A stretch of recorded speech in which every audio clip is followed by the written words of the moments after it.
Good evening and welcome to Sunday Politics, your trusted platform for in-depth analysis on politics, policy and governance. I am Hamza Idris. Tonight we focus on Nigeria's political dynamics as the storm generated by the country's evolving landscape gathers momentum, with frontline political parties deploying various strategies to position themselves for the 2027 electoral contest. While the ruling APC government under President Bola Tinubu direct its strategy towards changing the perceived unfavorable rating, especially in the north, the coalition African Democratic Congress gauges its acceptance with a mobilization rally in Sokoto. The political debate ahead of the 2027 contest revolves around governance, deliverables, and perceived failure, insecurity, poverty, and hunger amid claims of bold reforms for sustainable future. Tonight on Sunday Politics, we'll be engaging with a former Minister of Police Affairs, three-time governorship candidate in Yoruba State, and a former Board of Trustees member of the People's Democratic Party, Alhaji Adamu Maina Waziri, who recently switched allegiance to the coalition-led African Democratic Congress, ADC. Thank you very much for coming to our program. Thank you, Hamza. And before we delve into the conversation, here are some major developments in the polity. Former lawmakers from northern Nigeria are divided over President Bola Tinubu's 2027 re-election bid, following an endorsement by the Northern Caucus Forum of the 9th National Assembly. The caucus, in a communique at the end of a dialogue session converged by the Chief of Staff to the President, Femi Bajabiamila, threw its weight behind Tinubu's re-election bid, describing him as a national leader with a demonstrated commitment to equitable development across all regions of Nigeria. Expressing their endorsement of a Southern presidency and Tinubu's second-time bid, the caucus, in a communique signed by the coordinator of the forum, Rufai Chanchangi, a member of the 8th House of Representatives, praised Tinubu's performance and called for political stability through continuity. However, the endorsement has been rejected by another group of former northern ex-legislators who described the meeting and its outcome as politically motivated and unrepresentative of the region's true sentiment. In a statement titled, "We Can't All Be Commodified," the opposition lawmakers, under the aegis of concerned former members of the House of Representatives, Northern Nigeria, said the meeting was a staged political show with no mandate to speak for all northern ex-lawmakers. The statement was jointly signed by Zakari Mohammed, Aminu Shagari, Tom Zakari, and Mohammed Musa Soba. And elsewhere, presidential candidate of the Labour Party in the 2023 election, Peter Obi, has reiterated his one-term promise, saying he will serve only a single four-year term if elected president in 2027. Obi made this declaration in a statement posted on his formerly Twitter handle on Sunday, describing the pledge as sacrosanct and rooted in his commitment to purposeful and accountable leadership. And I quote him, "I will serve only one term of 4 years if elected president, and that vow is sacrosanct." Once again, Alhaji Adamu Maina Waziri, welcome to our studio. As usual, we always take, the big stories of the day and then chew them before we delve into the real issue of today. Today is actually, as ADC mobilizes, Tinubu's endorsement scorecard divide the north. But then you've seen the first story I read. A certain group led by Chachagide met and said they were former lawmakers, and for fairness, Tinubu should be allowed to run full-time course. What is your take on that? Well, Hamza, what is fair might not be just, and what is just might not be fair. Almost always. The barometer of political participation is not measured by endorsement or fairness or justice. Governance is a science, meaning you can see it, you can feel it, and you can measure it. Some see it as humanities. If you want to see it that way, no problem. But the performance of this government, as it affects me, an ordinary Nigerian, and you, and many others, is minus 10%. It is not something that can earn the government or earn President Bola Ahmed Tinubu another term or another re-election. All this time in Nigeria, election cycles are fought on the basis of what has the government done, has the government kept promise with its pledges before the election, has the government made the country more cohesive, more united, has infrastructural developments been evenly spread, has it been achieved, has the activities of government been all-inclusive. These are the, and many others, are the measurables that will judge our leaders. So, the framers of the Constitution could have framed the Constitution in such a way that the President is given one term of 8 years. So that no complaint. So that there will be no complaint. But they did it to give the President one term of 4 years, renewable. So some of us that were defeated in the last election have kept pace with the democratic principles of waiting for the day where we are going to join Nigerians to pass judgment on the government at the national and subnational levels. So for me, the President must earn my vote.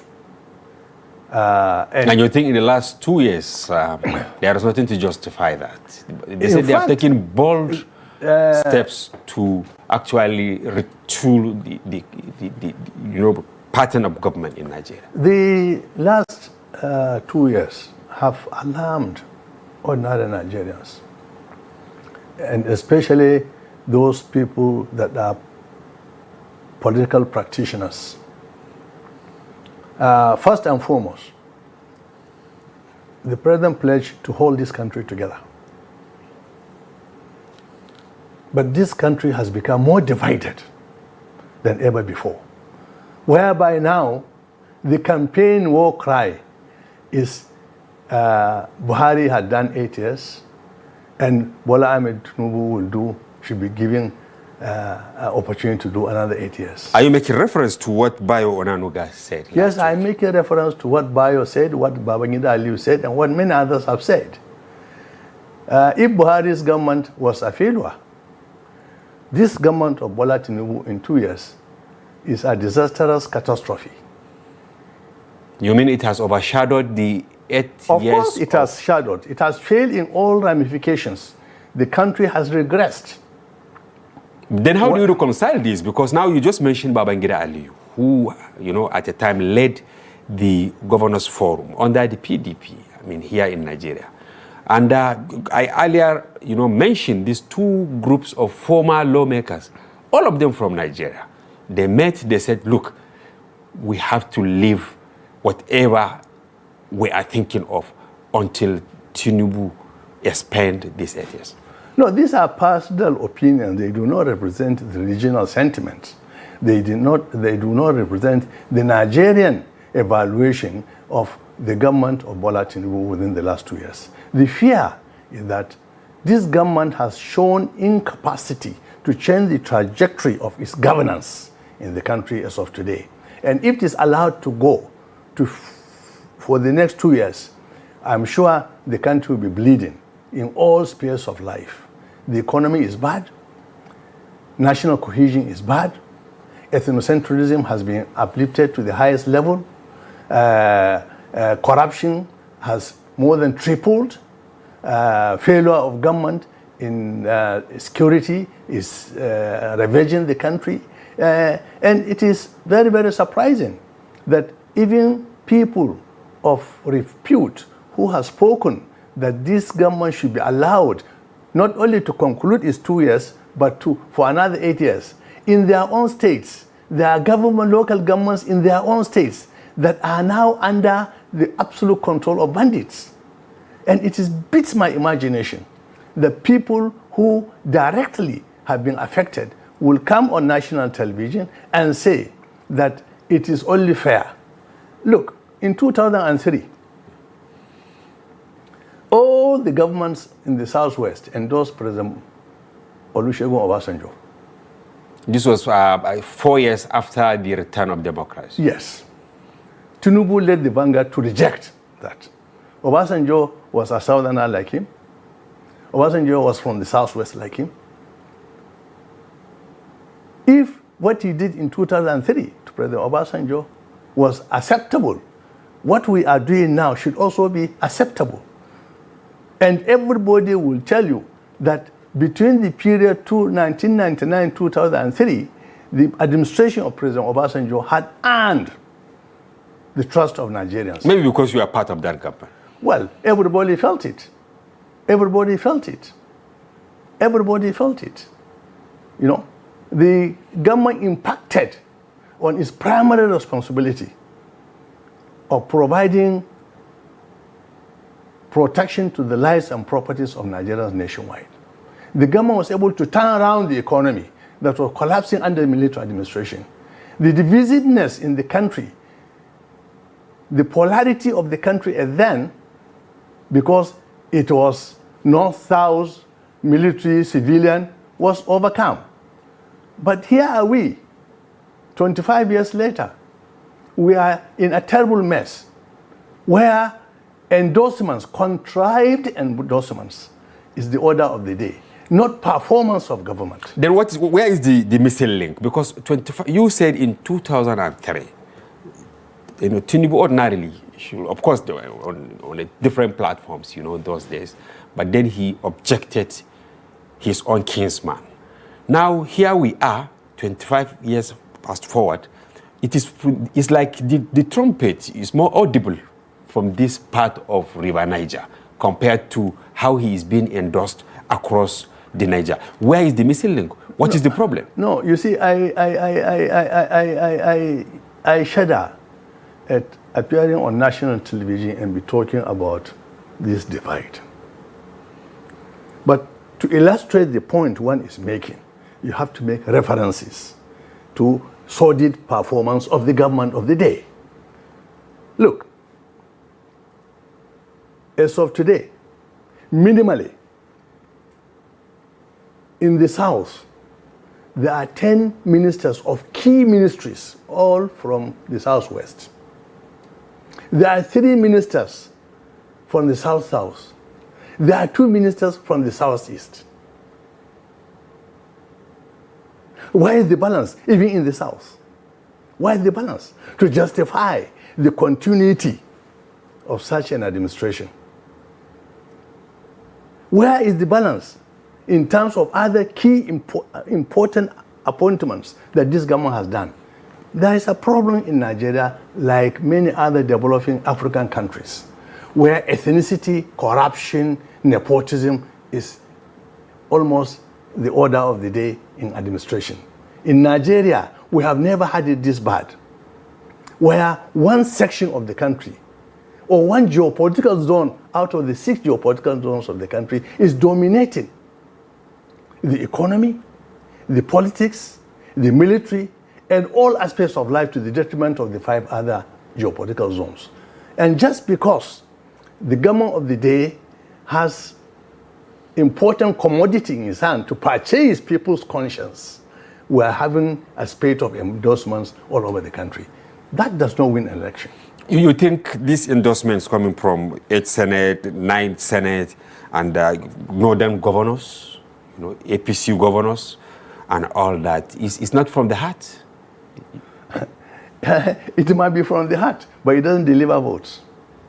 I am assuring you that in many parts of this country, not only the North, people will judge the government based on its performance. Not even on its promise, on its performance. How do the people rate the government as far as it touches their lives in all spheres of administration? Look, I have so many Yoruba friends, if I can descend that low, in the course of my education, in the course of my public service, in the course of my political participation, so many. President Bola Ahmed Tinubu from the Southwest, a Yoruba man, does not represent the competencies of the Yoruba people in Nigeria. How do you mean, Your Excellency? Yes, we have had president of Yoruba extraction who came at the country which was divided, who was taken from prison and given the opportunity to serve Nigeria once again, who was imprisoned by what you call a northerner, who was subjected to a lot of indignities in the course of his imprisonment. When he came, he didn't look back. He looked forward. That the unity of Nigeria was non-negotiable. And he was fairly in his administration to all parts of this country. And many people have worked for him. I want to tell you, from 1999 to date, we have not had a president with the equal success of President Obasanjo. Maybe because you're very close to him, you're part of the foundation members of PDP and all that. Look, Hamza, it's Yes. not a question of one is part of it or not. The records are there to show how did he administer Nigeria and how did he leave Nigeria to his successor. Of course, we are going to open the telephone line in the course of the program. Maybe some members of your former party, PDP, or those close to the government of the day will come maybe to actually disagree with some of the issues you are raising. But my concern is still about the gale of endorsement. Just last week, we had an incident in Kaduna where the Sardauna Foundation hosted the Lem del Cream of the North. And with the exception, I think, of Arewa Consultative Forum, which now reminded the president of some of the covenants they entered with him. At the end of the day, the communique indicated that no vacancy in the presidency until 2023. What is your take on Sardauna Foundation? Maybe you are aware of how it was formed, and now such a notable organization talking about the conscience of the North, Sir Ahmadu Bello. It is the institution that now hosted the key people from the North and those in government to actually endorse the president. What the leadership of the Sardauna Foundation did was sacrilegious. It was sacrilegious? Yes, to the name and honor of Sir Ahmadu Bello. Absolutely sacrilegious, because it was contrived. It was a contrived gathering. A lot of people of northern origin who were beneficiaries of the Sardauna legacy were not invited. Are you referring to yourself? Or no. There are many of us. There are many of us that were not invited, because we would have stood our ground. Fortunately,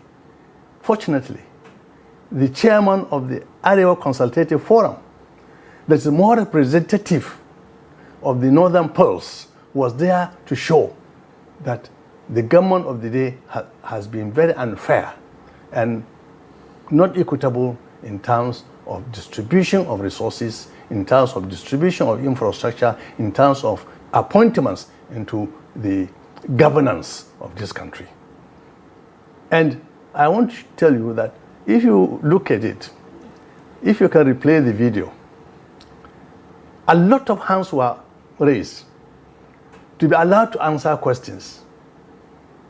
The chairman of the panel refused to recognize such. Why do you think? Yeah, because it was contrived.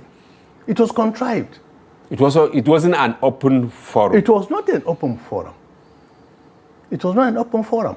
I'm telling you with the best of intention that what happened was government sponsored, and the sponsorship was so disgusting to the extent that people in uniform were allowed and invited to participate in a partisan and political function. But do you have evidence that gathering was sponsored by government?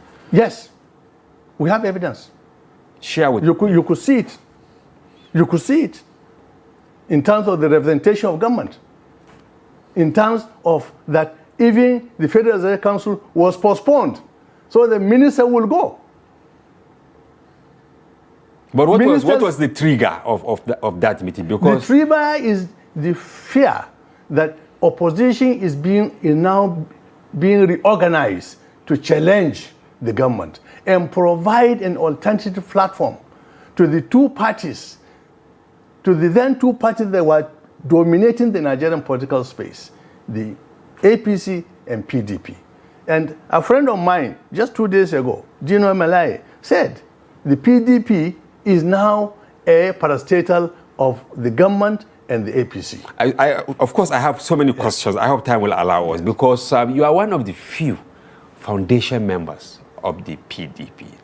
All these 26 years or thereabout, you didn't move an inch. But I will come back to that. But I want us to actually exhaust what happened in Kaduna. Do you think that the Sardauna Foundation will stoop so low to be allowed to be compromised? From my vantage position and what I have heard and what I have seen and what I have discerned from the personalities there, the context and contents of discussions on that floor, there is no doubt that it was sponsored by government. No doubt about it. And that's why there was no level, there is no limit to the low descent of the leadership of the Sardauna Foundation to demystify the name of the late Premier of Northern Nigeria of blessed memory. With all sense of responsibility, if Sardauna were to come back, how will you describe the gathering? Anyway, if Sardauna were to come back, there wouldn't be a Sardauna Foundation in the first place, because he would not allow it. He would not allow it? Yes, knowing his character, from what we have read. He wouldn't allow it. He doesn't allow personal utilization. He will not. Do you think some people are using it as a special purpose vehicle?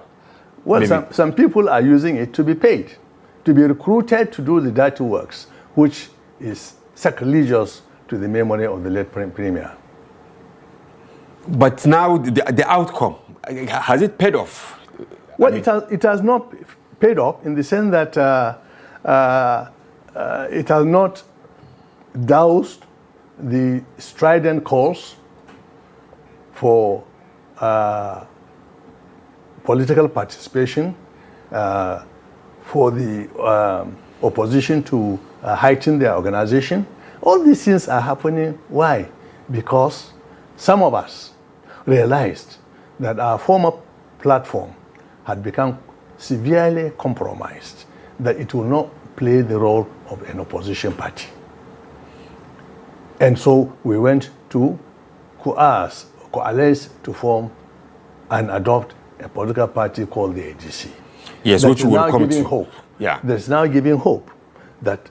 But there are many question marks on the ADC, which I will also ask you. But finally, on the event in Kaduna, you know, the Latu, you know, when he spoke, he narrated so many things, including what they agreed on with the president. How will you rate his speech there? And does that align with the feeling and sentiment of ordinary Northerner? Well, I think there are two things. Before you rely on the speech of Dalhatu, the Waziri Duse, on the floor, yes, you need to have the full text of his speech, which he didn't exhaust.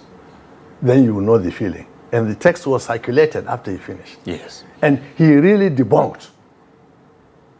He really debunked because he was aware that what was being contrived was government-sponsored activity to try to now present this administration, the current federal administration, in better light than its performance as far as the ordinary Nigerian is concerned. Look, that day the conference took place, 41 people were slaughtered in Kaduna. That same day? That same day. None of the governors, the president there, mentioned it. None. Because it wasn't an issue. There are at least 3 or 4 local governments in Niger State that are under the control of bandits. Mariga, Shiroro, and others that are under the control of bandits. In Niger State, the home state of the chairman of the Gamji Foundation himself. 2 days after, Funtua Molumpashi Road was blocked for 6 hours. More than 500 vehicles on each side of the road were blocked for 6 hours. No movement by bandits. And yet we have got fighter aircrafts, we have got helicopters, we have got all sorts of armaments with our troops. The bandits had to be allowed to finish what they are doing and leave. Are you saying it was deliberate? Some of these security challenges? It's not deliberate. It's the incapacity. The incapacity of the leadership to deal with one threat to its primary responsibility, which is security of lives and property. Yes, they'll have to mention that ahead of the 2023 election. They start with key, contenders like Atiku, Obi, Tinubu, among few others, even including the person who contested under ADC, Dumebi Kachuku, in Kaduna. But he said it appears that the president has dumped most of the promises he made. He reeled out so many roads in the north, the Barrow Port, the dam in Taraba, where we are going to have electricity and all that. What is the way forward now? The way forward is to change this government in 2027. Under which platform? Any platform. Any platform. Now, you since 1999, you've been an ardent member of the PDP. It was a bit shocking when you announced your exit. I think you started when you landed in Kano, you went to Hadeja, I think. And then, I think was it in Uguru that you announced your exit. Some of your followers who have been with you since 1999, come rain, come shine. Don't you think they were shocked by that decision to leave for certainty to uncertainty? As you rightly said, I am a leader of some people. Some people, they see me as their leader. You control the whole of Yobe South no. For a very long time. Let us be modest. Even though Yobe was APP, ANPP. Yes. Let us be modest. Okay. I am recognized by a large percentage, a large population in my home state. They defer to me and accept me as a leader, that they can follow me into political battle. And they have been following me from 1999 to date. I lead from the front. I don't lead from the rear. I have realized that the platform that I belong to, that of which I'm a foundation member, that I have nurtured to be the second best party in my state, successful probably 20%, 25% of the time, but providing, an expression of democratic free choice is no more tenable. It's no more acceptable to me. You are, by implication in your question, lamenting my exit from the PDP. Well, the leadership, I'm coming. Yes. The leadership of the party is not lamenting. Not only me. Governors have left the PDP to join the APC. Nobody is talking about it. We were 13 governors. In fact, at a certain time, there were 14 PDP governors. Today, there are just about 10. In the 10, 3 have announced endorsement of the candidate of another different party, the party is not sanctioning them. We have people that have come openly to say they will work against the candidature of our presidential candidate in 2023. And that they will make sure that in 2027, the PDP is not strong enough, is not reliable enough to field a candidate. And yet, the party has not been able to sanction them. Now, we have a PDP that is dilly-dallying with members who are not, with people that are not members of the PDP to take its presidential ticket. And yet, people in the PDP who could have been presidential candidates have left the party, and there is no response, no regret, no attempt to get them back. And we have a situation where the PDP leadership is now challenging ADC as if ADC is in government. ADC is an opposition party. PDP is an opposition party. We can work together from our different positions to uproot APC, which is our main target. But yet, in every day release, every slightest opportunity, the PDP is not attacking APC, it's attacking ADC. But someone will say that this is your party. The man at the helm of affairs, Ambassador Damagu, is your younger brother. Have you spoken to him? It's no question of younger brother. It's question that there is a leader of the PDP in place. We happen to come from the same state. We happen to come from the same senatorial constituency, Yoruba South. But the leadership of which I helped him to succeed to is not living up to my expectation. Not only me, but a lot of people that have left the PDP, and there are many senior people that have left the PDP to go into other parties. Nobody is talking about it. From 40 senators, we are down to 28. Look, but your transition is not from... Look. If you go on a leadership course, and the end result of it is that your party have regressed from when the point you took it over to the point when you are in leadership position, you don't qualify to be given another chance. You shouldn't. You shouldn't be. You shouldn't be.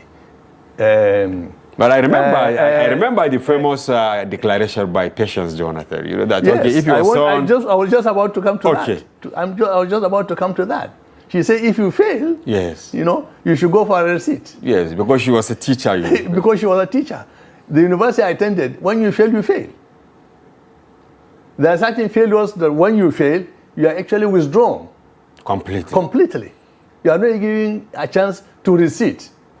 No, repeat. So you are withdrawn. What the PDP leadership has done now is very unfortunate that leadership has not sat down to evaluate itself and see that the performance of the leadership, its own performance, is as bad as the performance of President Bola Ahmed Tinubu in Nigeria. Now, some will say you are actually retrogressing in a way from frying pan to fire, because the crisis in ADC, some are thinking that it may not even survive next month. What is the crisis?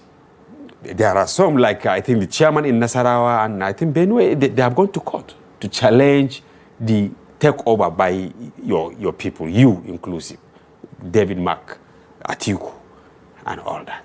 These are all fairy tales. Through the back door. These are all fairy tales. From day one, we know... One of them even declared himself interim chairman. We know from day one that we are going to face obstacles. From day one. And you will be shocked to hear that we have been in this business of trying to get a platform. We that are dissatisfied with our political parties, for 18 months we have been meeting, negotiating, evaluating, looking at all angles before we finally settle for ADC. They are very competent people. In the ADC today, there are more competent people in ADC than in this government, in the federal government, I'm telling you. with all respect to them. This was the same thing ahead of 2015. All these things that are happening will not pass, will come to pass. How will it come to pass when you have the likes of Obi, who is nocturnally, I mean, a full member of ADC, asking for one term? We also saw Amechi saying he will deliver. And people believe you are very close to Atiku Abubakar. Is that correct? Yes, I am close to Atiku. And if you were to hold primaries today, you will vote for Atiku? Oh, certainly. Not Obi and not Amechi? Yes, if the three of them are contesting, I will have a choice. And I will make the choice. And your choice is Atiku? Of course. If Atiku is contesting, of which he has not told you, nor has he told me, you cannot put it on the table. What is happening is that is Atiku competent to be president of Nigeria? He is. But he is a serial contender. Hold on. Is Obi competent to be president of Nigeria? He is. Is Amechi competent to be president of Nigeria? He is. What you should look at it is the positive characteristic of these three people. There are competencies on the table of ADC. They are not failures. They are competencies. And you should be at home. In APC, there is no choice. We have only one person that is buying endorsement, and yet he is failing in his primary responsibility in the leadership of this country. So some will say it's better to remain with certainty than to now change your uniform and go to uncertainty. Any of these three people, maybe Atiku, Obi, or Amechi, or any other person, or even your humble self, that emerges maybe president, you will go for 2 times. Any of them, even though Obi said 1 time, but not all Nigerians, trust him. Hamza, yes. In your introduction, you referred to me as a 3-time candidate of the PDP. You didn't say a serial loser. I'm going heading to that. So, you didn't say I'm a serial loser. You say a 3-time. But I know. You'll be very well. You have been following my activities. I am not a failure. I failed the election. You weren't just lucky maybe to be governor. No, it's not a question of luck. The people didn't vote for me. But you've been to court, challenging. Yes, I have been to court. Meaning that you believe maybe you've won. I exhausted all democratic opportunities to be the governor of my state 3 times.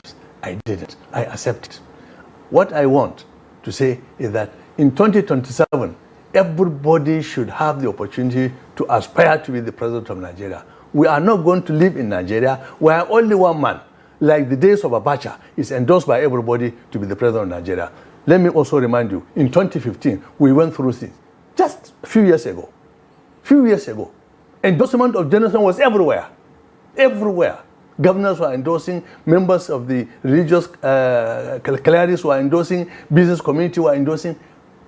When the people were given the opportunity to pass a verdict, they passed a verdict that terminated the leadership of President Jonathan. But don't you think Nigerians are so weak going by their predicament in terms of economy, in terms of security, for them to even think of making a different choice? I want to repeat, Nigeria had never had it so bad like within the last 2 years. Nigeria had never had it so bad like the last 10 years. What is the common denominator in these last 10 years? APC administration, whether it is Buhari or Bola Tinubu. I know I asked you this question. We are challenging the platform. We are challenging the leadership produced by that platform. We are not challenging a southern president. We are challenging the president of Nigeria elected by Nigerians under the platform of the APC. That is accepting that he has been elected. I just received a text message here, Your Excellency, saying you people are the same set since 1999, whether ADC, whether APC, whether PDP. And here, you are condemning PDP, the party that actually made you what you are, in a greater sense. Now you have moved to ADC, which is also having internal problem, and then condemning APC, which is trying to counter the narrative by quoting key people from the north. What are you people bringing to the table? Look, see, it is bad strategy for APC that has produced the current president of Nigeria in the person of Bola Tinubu to be talking about North and South, for goodness sake. Nobody is talking that the North gave him 64% of the votes that made him a minority president. Nobody is talking about that. You see him as a minority Oh, president? he is a minority president. He is a minority. He knows it. And that's why the legitimacy is a bit shaky. But don't you think history will repeat itself, going by assuming in 2023, We have learned our lessons. Obi and Atiku were on the same ticket? We have learned Atiku had around 6 point something. See, Obi, we have 2 years to go. We have learned our lesson. And the performance of the lesson we have learned has been a disaster for everybody. I didn't expect, even though I never believed the result of the election will produce such a candidate or such a leadership, I didn't expect that the performance will be this bad, so low, such a catastrophe to the corporate existence of Nigeria. Look, the existence of Nigeria, corporate existence of Nigeria is under threat. Like it has happened in many countries of the world. If the leadership is bad, if the leadership is not performing, if the leadership is divisive, if the leadership is corrupt, if the leadership is nepotic, the existence of the country is called into question. We must be mindful of that. all right, Your Excellency. Viewers, it is now time for you to actually call and give your contribution to this conversation with Alhaji Adamu Maina Waziri, former Minister of Police Affairs, three-time gubernatorial candidate of the PDP in Yoruba State, a member of Board of Trustees, former of the PDP, now a chieftain of the ADC. Make your questions brief, to the point, no foul language. We're expecting your call. But then I want to take you on this now. Do you foresee maybe Obi and Atiku coalescing into a force? Candidate and vice? No. I am not going to answer the question. I will do what the Americans say. I will take the Fourth Amendment. That is, I do not want to answer the question because I don't want to incriminate myself. You don't want to incriminate yourself? I have been in a room where discussions were held. Atiku was there, Obi was there, Amici was there. We were there to witness a declaration by them that this time we need to strengthen, build our party. Okay, we have a caller. Hello, who's on the line? Welcome to Sunday Politics. Yes, good evening, Sunday Politics. Yes, you are welcome. My name is Abokar, calling you from Gwagwalada. Here in Abuja. Okay, go straight to the point, please. I greet your guest. It's a beautiful thing. That is a beauty of democracy. There is no way a plural country like Nigeria will be boxed into a corner of a one-party state. It's not possible. It's not possible. With the plurality of Nigeria, with diversity of people who of different background, ethnic groups, people of different exposure, and a talented population will be boxed into one-party state. It's unacceptable. And ADC is a viable opposition group. It is good that we have politicians who have contributed to their fatherland. Some of them may have their shortcomings. That is human nature. And I believe by this time around, they will come and correct their shortcomings, correct their past mistakes. It happened in other clans. Okay, Abubakar, now, yes, are you saying you are in tune with what Adamu Maina Waziri is saying here, that they have learned their lesson? Will you trust them? Yes, they have learned their lesson because, yes, I'm in love with him, sir, your August Visto. Let me start an example. Briefly, yeah. It happened in Brazil when the political class messed up the whole situation and the military took over. They escalated the economic woes of Brazil. Later, it was coalition of former leaders, politicians, ex-military men, clergymen, civil rights organizations. They formed coalition. They later led the formation of Workers' Party. All right, thank you. Workers' parties came to power in the 90s. It produced Lula. All right, thank you. Abubakar has a lot to say. You are smiling. Do you think you will get the buy-in of the people he mentioned? Traditional rulers, workers, students, and all that for you to actually sail through and defeat Tinubu? Hamza, let me emphasize what Abubakar is saying. Okay, we have another. He will be our last caller, so that I will allow you to actually answer these questions. Yes. Hello, go ahead. Who is on the line? Hello, good evening. Okay, good evening. Yes. Please, I'm so impressed with the narrative the guest is giving. Okay. But I've been have a doubt in my issue. Okay. The statement he's been making is good, in fact.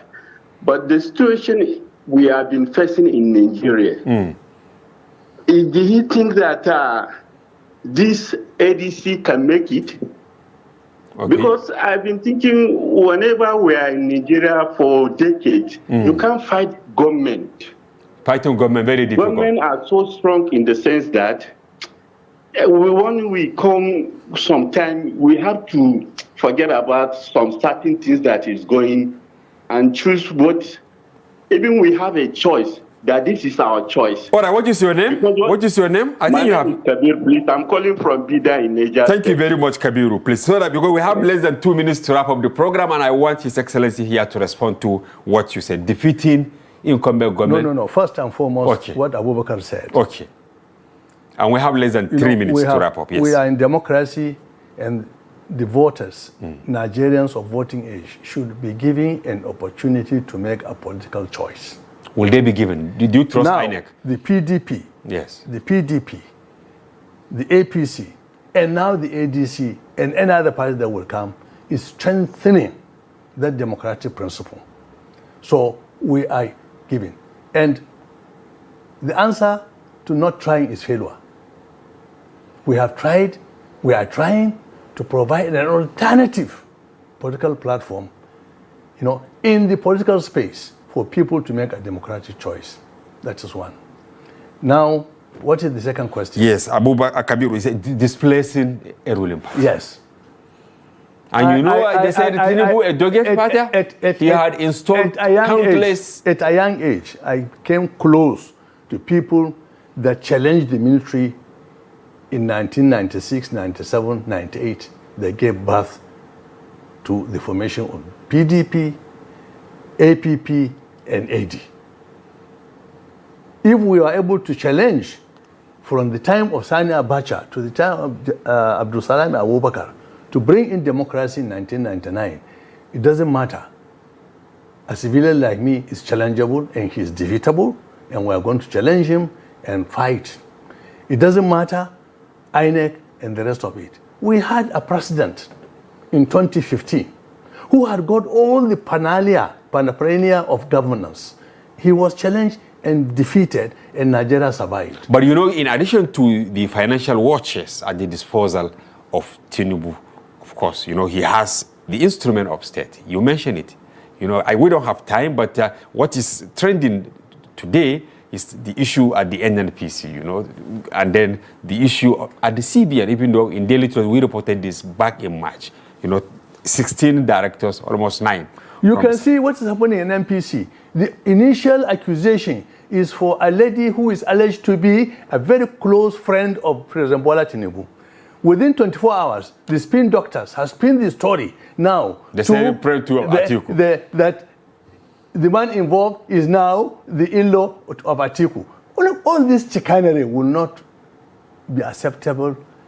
It cannot override the dire economic situation, the dire security situation, the nepotism, the clannishness of this government.